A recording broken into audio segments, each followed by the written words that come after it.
नमस्कार, take Marathi Raghu YouTube चॅनलमध्ये आपलं स्वागत आहे। जर शेतकऱ्यांना आता PM किसान योजनेचा 19वा हप्ता उचलायचा असेल तर हे करणं तुमच्यासाठी खूप महत्त्वाचं आहे। म्हणून हा व्हिडिओ आपण शेवटपर्यंत पहा। 3 सर्वात मोठे आणि महत्त्वपूर्ण अपडेट आहेत। PM किसान सन्मान निधी मिळवण्यासाठी सरकारने नवा नियम तयार केला आहे। या अंतर्गत शेतकऱ्यांना शेतकरी नोंदणी करणं बंधनकारक असेल। सरकारने जारी केलेल्या आदेशानुसार शेतकऱ्यांना शेतकऱ्यांचे नाव, वडिलांचे नाव, त्यांच्या मालकीच्या जमिनीची माहिती, आधार कार्ड आणि KYC यासह आवश्यक तपशील शेतकरी नोंदणीमध्ये प्रविष्ट करावा लागेल। शेतकरी नोंदणीशिवाय शेतकरी सन्मान निधीचा पुढील हप्ता थांबवला जाईल असं या ठिकाणी सांगण्यात आलेलं आहे।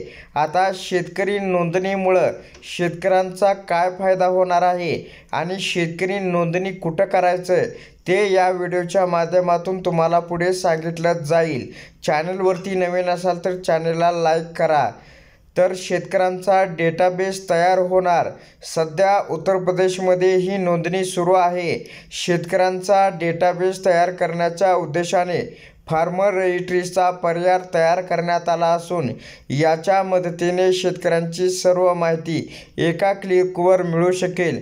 तसेच शासनाच्या योजनेचा लाभ शेतकऱ्यांना मिळू शकतो। शेतकरी नोंदणी तयार केल्यानंतर प्रधानमंत्री किसान सन्मान निधी, CC पीक विमा योजना, SP कृषी पायाभूत सुविधा निधी यासारख्या विविध योजनांचा लाभ घेता येईल। शेतकऱ्यांना सरकारी योजनेचा लाभ मिळवण्यास कोणतीही अडचण येऊ नये यासाठी वेळोवेळी डिजिटल डेटाबेसही अपडेट केला जाईल असं सांगण्यात आलं आहे। आता शेतकरी अधिकृत वेबसाईटवर जाऊन शेतकरी नोंदणीसाठी नोंदणी या ठिकाणी करू शकतील।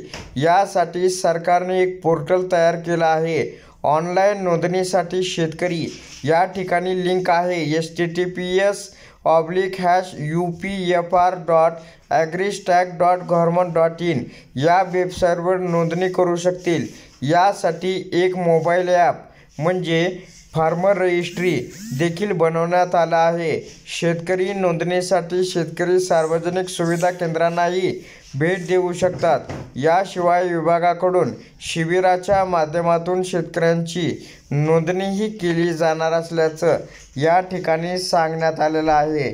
तर अशा प्रकारे राज्यातील शेतकऱ्यांसाठी एक महत्त्वपूर्ण अपडेट होती। अशा प्रकारच्या अपडेट मिळवण्यासाठी आता चॅनलला सबस्क्राईब, शेअर करा।